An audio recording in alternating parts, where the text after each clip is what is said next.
Are we in an AI arms race? There is no doubt we're in an AI arms race. What does he mean by the AI arms race? Why is it so important? I think that would be extremely positive if we thought the AI could contribute to humans getting along with each other. I believe that it will surprise us on the upside there. The technology will surprise us with how much it can do. We've got to find out and see, but I'm very optimistic and I agree with you. What a contribution would that be?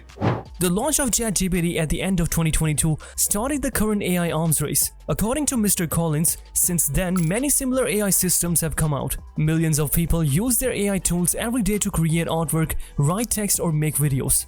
For business leaders, the stakes are high. Generative AI systems are powerful tools that can process more data in minutes than a person could in many lifetimes.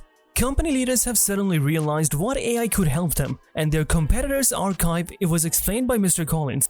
It was said that fear and greed are driving it. This creates a huge rush of activity.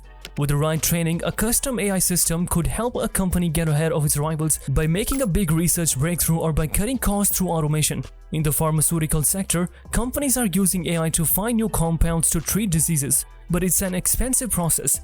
It was explained by Mr. Collins that you need data scientists and you need model engineers. Those scientists and engineers need to know something about the pharmaceuticals the AI will work with. And that's not all. It was also said you need infrastructure engineers who can build your AI platforms.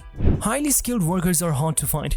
There aren't enough people who understand how to make these systems, how to make them perform well, and how to solve future challenges. It was explained by Andrew Rojewski, Director of Innovation at the Surrey Institute for People-Centered AI at the University of Surrey. He mentioned we could produce hundreds of AI PhDs if we had the capacity because people would hire them. Besides the shortage of skilled workers, getting the physical infrastructure needed for large-scale AI can also be challenging. The computer systems need to run an AI for cancer drug research usually require 2,000 to 3,000 of the latest computer chips. The cost of this hardware alone can easily be over $60 million, even before adding costs of things like data storage and networking. Part of the problem for businesses is that this kind of AI has appeared very suddenly. Previous technologies like the internet developed more slowly. A big bank pharmaceutical company or manufacturer might have the resources to buy the technology needed to use the latest AI. But what about smaller firms? Italian startup Restworld is a recruitment website for catering staff with a database of 100,000 workers.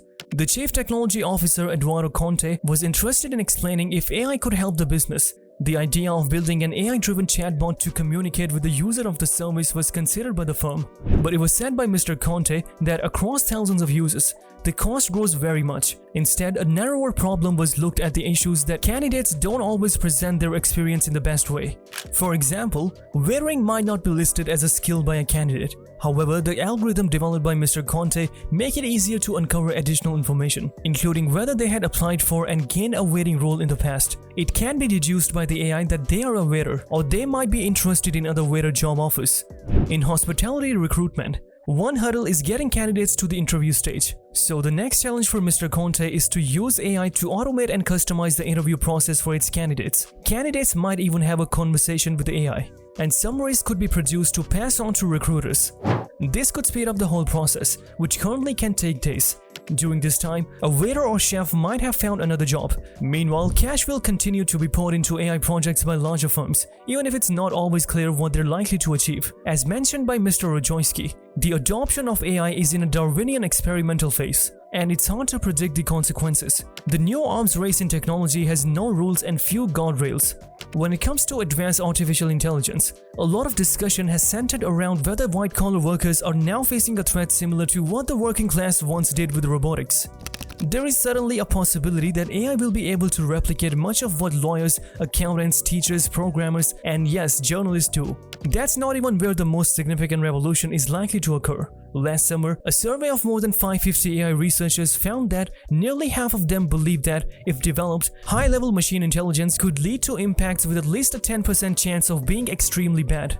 On May 30, a statement was signed by hundreds of AI scientists, along with the CEOs of top AI labs like OpenAI, DeepMind, and Anthropic, urging caution on AI.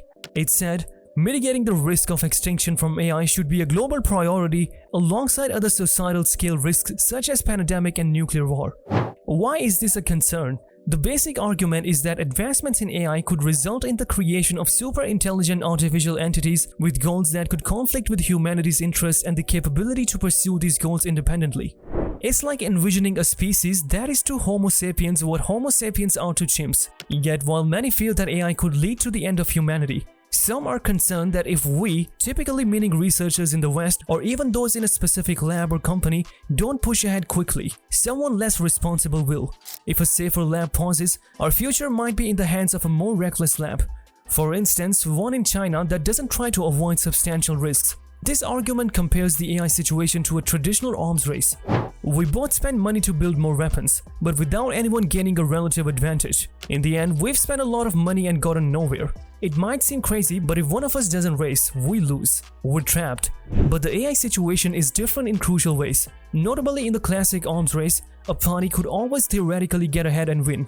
But with AI, the winner may be advanced AI itself. This can make rushing the losing move. Other game-changing factors in AI include how much safety is achieved by proceeding more slowly, how safety investments by one party reduce risk for everyone, whether being second means a minor setback or a major disaster, how much danger increases if other parties accelerate their efforts, and how others react to these developments. The real game is more complex than simple models can suggest. In particular, if individual uncoordinated incentives lead to the kind of problematic situation described as an arms race, the winning move when possible is to exit the game. With AI, the rewards for a particular player can differ from the rewards of society as a whole. For most of us, it may not matter much if Microsoft beats Meta, but researchers and investors who are chasing fame and fortune might care much more. When AI is discussed as an arms race, it reinforces the idea that they need to pursue their interests. The rest of us should be cautious about allowing them to be the ones who decide. A better comparison for AI than any arms race might be a crowd standing on thin ice with abundant riches on their far shore. Everyone could reach them if they step carefully, but someone thinks if sprint occurs, then the ice. When it comes to AI, we might be the exact opposite of a race. The best individual action could be to proceed slowly and cautiously, and collectively we shouldn't allow people to risk the world in a destructive race, especially when we've barely explored ways to coordinate our way out of it. According to an industry expert, if the United States doesn't make semiconductor chips and processors locally, it'll fall behind in the race to lead in artificial intelligence development. Jonathan Klamkin, CEO of semiconductor company Aeluma, explained to Fox News Digital that if everything is designed but not made locally, there won't be as much innovation. He said, when people physically make these technologies, innovation happens across the board.